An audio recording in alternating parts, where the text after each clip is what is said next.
las colinas silenciosas del sur de África se alza un reino de piedra convertido en enigma, un eco del pasado que se niega a desaparecer.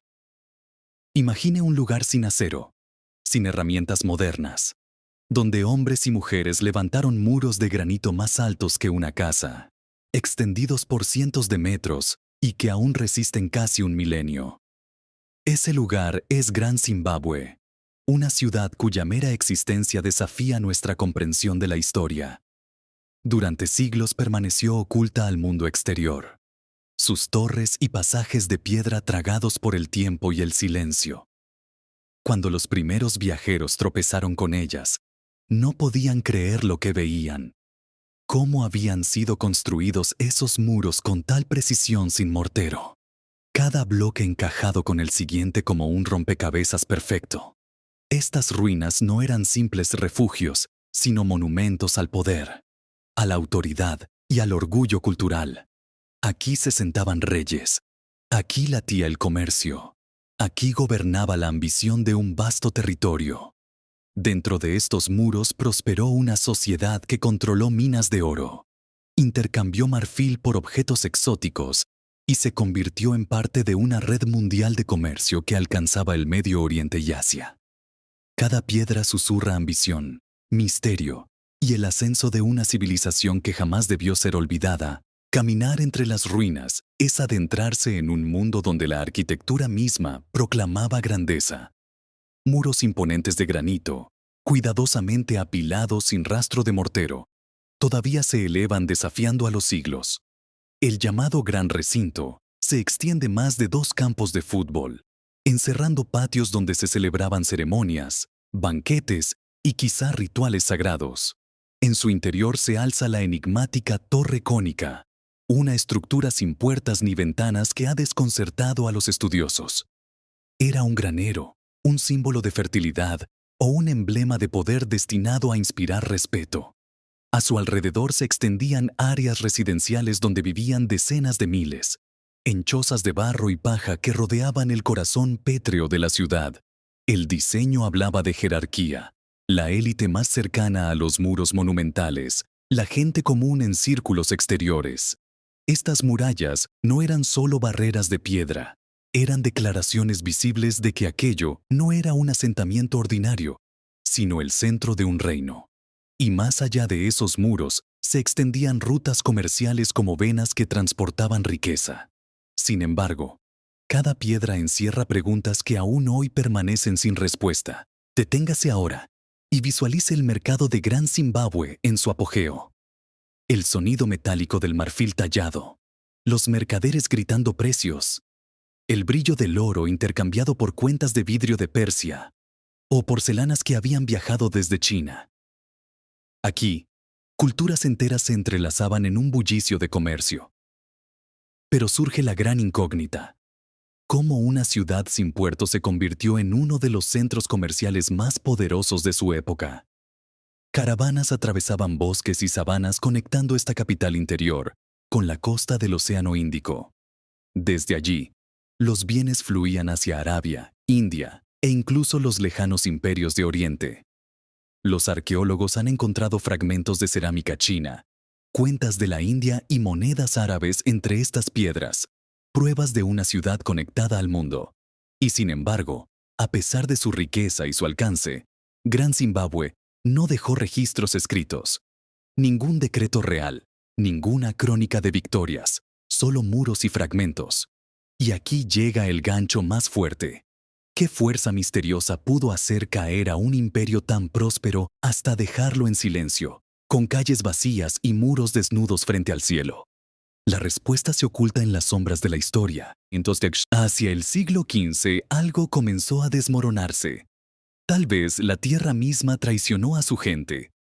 El sobrepastoreo, la deforestación y la erosión habrían agotado el suelo, obligando a las familias a migrar.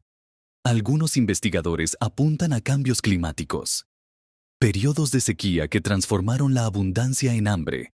Otros señalan luchas internas que debilitaron a la élite gobernante, dividiendo lo que antes había sido una fuerza unificada. Probablemente fue una combinación. un declive lento más que una caída repentina. A medida que las rutas de comercio cambiaban y nuevos centros costeros ganaban fuerza, la influencia de Gran Zimbabue se desvaneció.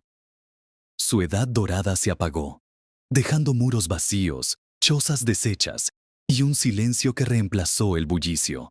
Cuando los portugueses llegaron en el siglo XVI, ya escuchaban solo historias de una ciudad poderosa convertida en ruina. Su final no fue fuego ni invasión, sino un largo abandono. Y la lección es clara. Ni las murallas más sólidas pueden resistir cuando el delicado equilibrio entre naturaleza, economía y poder humano se rompe. Siglos después, cuando exploradores europeos redescubrieron las ruinas, se negaron a creer lo evidente.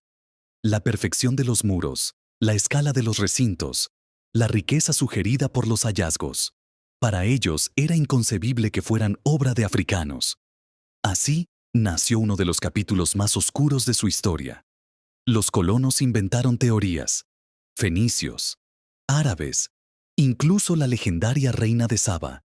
Cualquier origen servía con tal de negar la autoría de los pueblos Shona, herederos directos de esta civilización. Estas teorías no eran inocentes. Servían para justificar el dominio colonial, proclamando que los africanos no podían aspirar a tal grandeza. Durante décadas el mito se repitió, hasta que la arqueología del siglo XX demostró científicamente que Gran Zimbabue era, en esencia, africano. Pero el daño estaba hecho. Aquellas piedras se usaron como excusa para borrar el orgullo de un pueblo. Hoy, reivindicar su origen es un acto de justicia histórica. Los muros no solo cuentan la historia de reyes y comerciantes, también testifican contra la mentira y el racismo, proclamando la riqueza de África con voz propia. Con la independencia en 1980, Zimbabue recuperó su herencia. El país tomó su propio nombre de estas ruinas, como símbolo de orgullo y memoria. Donde antes los muros fueron deformados en propaganda colonial, ahora se levantan como emblemas de identidad. Reconocido como Patrimonio de la Humanidad por la UNESCO, el sitio atrae a visitantes de todo el planeta. Turistas caminan por pasillos de piedra, académicos siguen investigando, y los propios habitantes hallan en ellos inspiración y pertenencia. Caminar entre estas murallas es sentir el peso de la historia, pero también la esperanza de un pueblo que ya no permitirá que su voz sea silenciada. Gran Zimbabue hoy no es solo ruina, es símbolo vivo de resiliencia, herencia y orgullo africano. Cada visitante que se detiene frente a sus muros añade una nueva voz a su relato eterno. Y en esas voces, la ciudad vuelve a respirar. Pero aún queda la pregunta más inquietante. ¿Por qué una ciudad abandonada hace siglos sigue cautivando a millones en todo el mundo? Tal vez porque sus piedras susurran verdades que intuimos, pero nunca alcanzamos por completo. Nos recuerdan que la grandeza no necesita imperios de sangre ni conquistas lejanas. Puede encontrarse en la maestría de la piedra, en el comercio tejido a través de continentes, en la dignidad silenciosa de un pueblo que quiso dejar huella. Y aunque las murallas se resquebrajaran, su legado sobrevive. Hoy nos desafían con un último gancho. Si Gran Zimbabue pudo alzarse, florecer y caer en silencio, ¿qué ocurrirá con nuestras propias civilizaciones? ¿Qué quedará de nosotros cuando el tiempo borre nuestras ciudades? El eco de Gran Zimbabue no pertenece solo al pasado. Es una voz del futuro, un llamado a recordar, a cuestionar y a honrar las piedras que aún hablan